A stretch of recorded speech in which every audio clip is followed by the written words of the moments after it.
डुमाल परिषद ओडिशार सुवर्णपुर शाखारू बल्लभ खेती मृत्युर क्राइमब्रांच तदंत लगी जिला आरक्षी अधीक्षकों को भेटी करी दाबीपत्र दिया। पूर्वतन सरपंच बल्लभ को पंड्रापाली गाँ ठाणे योजनाबद्ध भावे गला 11 तारिख दिने मारिथिबा व्यक्तिंकर मोबाइल कॉल रेकर्डिंग जांच करबार संगे क्राइम ब्रांच तदंत संगे दोषी प्रति दृढ़ कार्यानुष्ठान ग्रहण लगी जिला डुमाल परिषद दाबीपत्र उल्लेख करिछन। जदि पुलिस प्रशासन उपयुक्त तदंत न करी दोषी के खोला छाड़ी देबे बा दृढ़ कार्यानुष्ठान न नेबे आयबा दिन के इटा नहीं करी जिला डुमाल परिषद सोनपुर शाखा आरक्षी अधीक्षकों कार्यालय आगे कला बेज पिंधि करी धारणा रे बसबार नहीं करी गणमाध्यम सामना रे प्रतिक्रिया रखिछन डुमाल परिषद सभापति। आज सुवर्णपुर डुमाल परिषद आज आम जो डुमरीपाली ब्लॉक रो पूर्वतन सरपंच बल्लभ खेती को निर्मम भाव हत्या करिछन।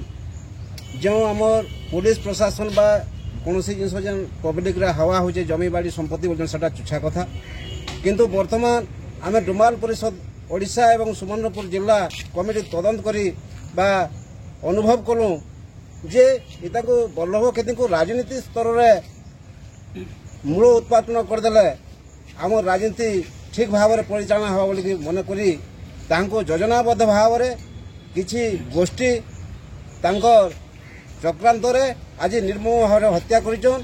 तेणुकरी आम जिला पुलिस प्रशासन को अनुरोध कर मोबाइल फोन सब ट्रैकिंग करा जाऊ एवं कॉल रेकर्ड ट्रैकिंग करा जाऊ।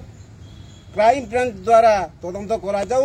जदि क्राइम ब्रांच द्वारा तदंत करा न जाए डुमाल परिषद सुवर्णपुर कला बेज धारण करी सोनपुर जिला पुलिस प्रशासन ऑफिस आगे धारणा देव एवं सारा जिला रे आमे प्रत्येक थाना रे हंगर स्ट्राइक करमु। यह हूँ डुमाल परिषद सुवर्णपुर निष्पत्ति। डुंगरीपाली ब्लॉक अंतर्गत गजबंध ग्रामर सरपंच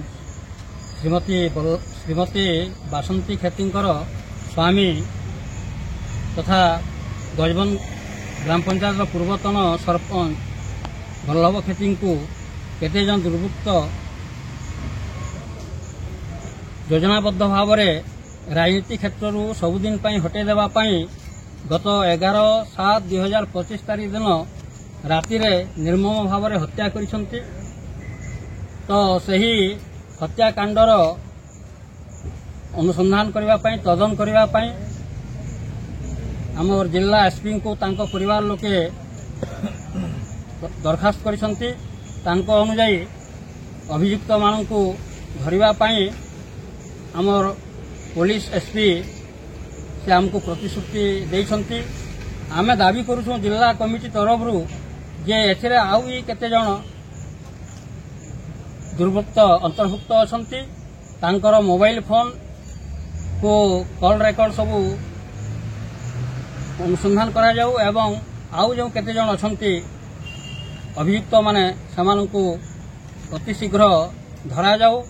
से आम जातिर जने सक्रिय संगठक थिले।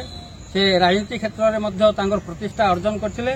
तेणु यही आक्रोश रखी सेठाकार लोक माने वर्षे आगुरी योजनाबद्ध करी तांको हत्या करिसंती। सोनपुर रामहरि सेठींक रिपोर्ट बिगुल टीवी।